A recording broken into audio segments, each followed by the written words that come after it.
Bismillahirrahmanirrahim. Assalamualaikum warahmatullahi wabarakatuh. Perkenalkan, nama saya Ahmad Azhar dari Teknik Pertambangan Universitas Sriwijaya tahun 2019, kelas A Indralaya, dengan NIM 0302128128192439. Di sini saya akan memberikan tahapan-tahapan membuat model regresi linear atau kubik dan linear sederhana beserta model korelasinya pada Microsoft Excel. Video ini bertujuan untuk melengkapi tugas akhir atau ujian akhir semester mata kuliah Statistika Tambang. Baiklah, kita langsung saja ke videonya. Di sini kita memiliki data hubungan antara konsumsi batu bara di Cina dengan harga jual di Indonesia. Di dalam data ini kita memiliki 11 sampel, yaitu data dari bulan Januari sampai bulan November. Adapun dari data konsumsi batu bara di Cina, dalam juta ton, kita anggap sebagai nilai X. Lalu, harga jual batu bara di Indonesia, dalam US dollar per ton, kita anggap sebagai Y. Dalam menentukan persamaan regresi nonlinear atau kubik, kita membutuhkan tabel bantu. Adapun tabel bantu yang kita butuhkan adalah nomor sampel, nilai X, nilai Y, X kuadrat, X pangkat 3, X pangkat 4, X pangkat 5, dan X pangkat 6. Lalu ada X dikali Y, X kuadrat Y, dan X pangkat 3Y. Setelah kita memasukkan nilai X dan Y, kita dapat mencari nilai X kuadrat dan seterusnya. Setelah kita mendapatkan nilai-nilai dari tabel bantu, maka kita jumlahkan untuk mencari sigmanya. Cara untuk menjumlahkan di dalam Excel, yaitu dengan formula sama dengan sum, buka kurung, lalu blok sebanyak yang mau kita sigmakan. Lalu enter. Dan nilai sigma akan timbul. Lalu, untuk menghemat waktu, kita tarik tanda plus pada pojok kanan bawah hingga ke ujung tabel. Dan nilai sigma semuanya akan timbul. Setelah kita mendapatkan nilai sigma sigma X dan Y kita kuadratkan dengan cara formula sebagai berikut. Setelah tabel bantu persamaan regresi nonlinear atau kubik kita dapatkan, maka kita masukkan nilai-nilai tersebut pada metode persamaan terkecil. Metode persamaan terkecil sudah saya tuliskan rumusnya di sini, bisa dilihat. Setelah kita memasukkan nilai-nilai tadi ke dalam rumus, maka persamaannya akan menjadi seperti ini.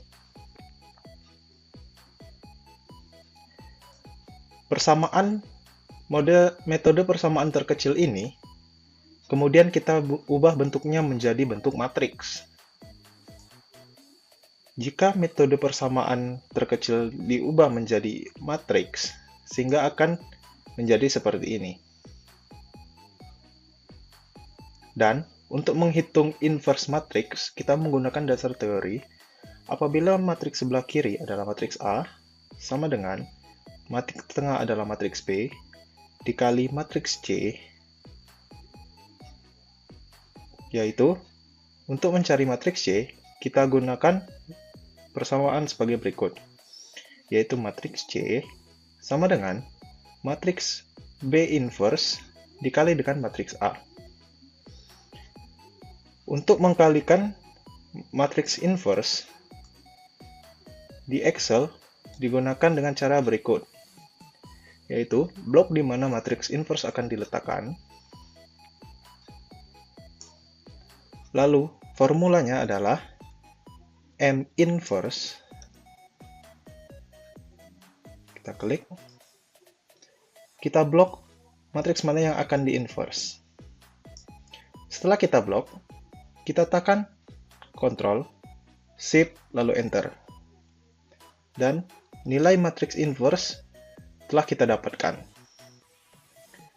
Setelah mendapatkan nilai matriks inverse, untuk mencari nilai A, B, C, dan D, kita dapat menggunakan formula yaitu mmol.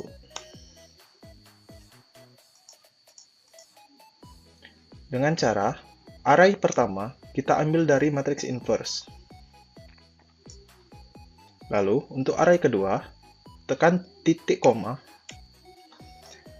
dan array kedua adalah matriks kedua. Tutup kurung lalu enter. Maka hasil dari A telah kita dapatkan. Begitu juga dengan nilai B, C, atau D, menggunakan metode formula yang sama. Lalu kita kembali dengan model regresi nonlinear kubik. Nilai Y dapat kita tentukan, yaitu sama dengan A plus BX plus CX kuadrat plus DX pangkat 3. Kita telah mendapatkan nilai A, B, C, dan D.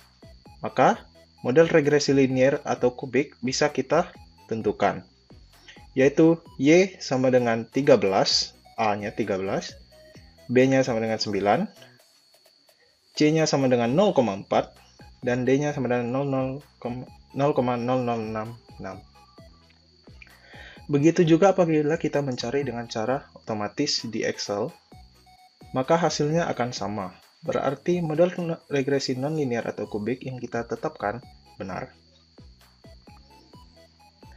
Baiklah, sekarang kita akan mencari nilai dari model regresi sederhana. Kita telah mendapatkan data-data yang sama seperti tadi, yaitu data hubungan antara konsumsi batubara di Cina dengan harga jual di Indonesia. Untuk menentukan persamaan regresi linear sederhana, kita tetap menggunakan tabel bantu, namun tidak sekompleks tabel bantu pada regresi nonlinear.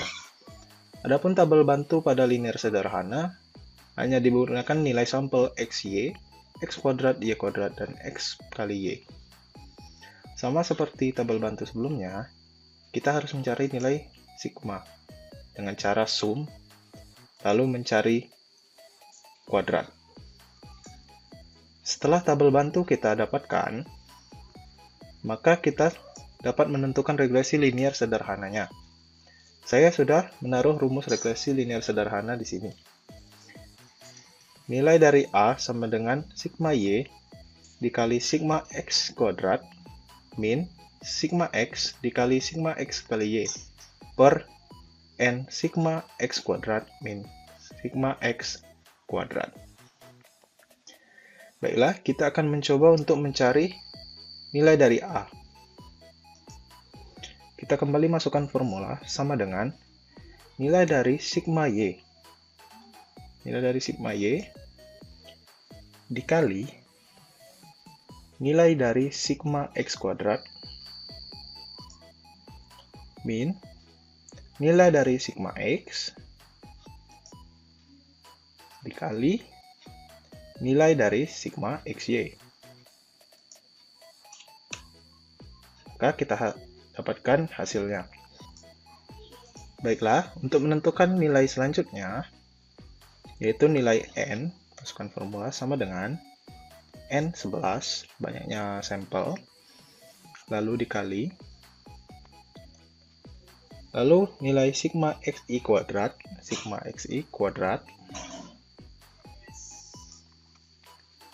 min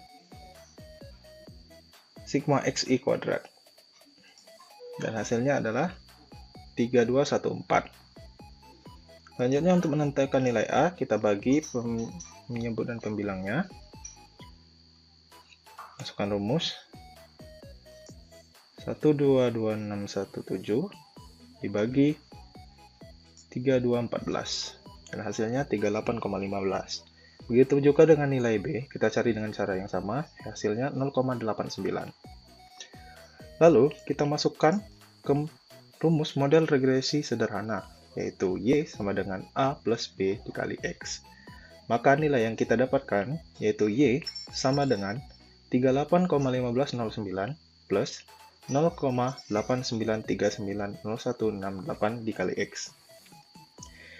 Dan begitu juga apabila kita mencari dengan cara otomatis di Excel, maka nilainya akan sama. Baiklah, selanjutnya adalah nilai korelasi. Untuk mencari nilai korelasi, kita gunakan rumus korelasi Pearson, di mana rumus tersebut adalah R sama dengan N sigma X kali Y dikurang sigma X dikali sigma Y per akar N dikali sigma X kuadrat dikurang sigma X kuadrat dikali N sigma Y kuadrat dikurang sigma Y kuadrat. Baiklah, saya akan mencari nilai N. Kita masukkan lagi penyebutnya. Kita masukkan lagi formulanya, yaitu 11 dikali nilai sigma X dikali Y dikurang nilai dari sigma X dikali sigma Y. Ini adalah sebagai berikut. Lalu, setelah kita dapatkan nilai penyebut dan pembilangnya, lalu kita cari nilai R, yaitu dengan membaginya. Yaitu, masukkan formula per dan nilai korelasinya telah kita dapatkan. Setelah nilai korelasi kita dapatkan, kita dapat menentukan bahwa hubungan antara konsumsi batu bara di Cina dan harga jual di Indonesia sangatlah kuat karena nilainya mendekati 1. Baiklah, sekian pemaparan dari saya, semoga bermanfaat. Saya akhiri, wabillahi taufiq wal hidayah. Assalamualaikum warahmatullahi wabarakatuh.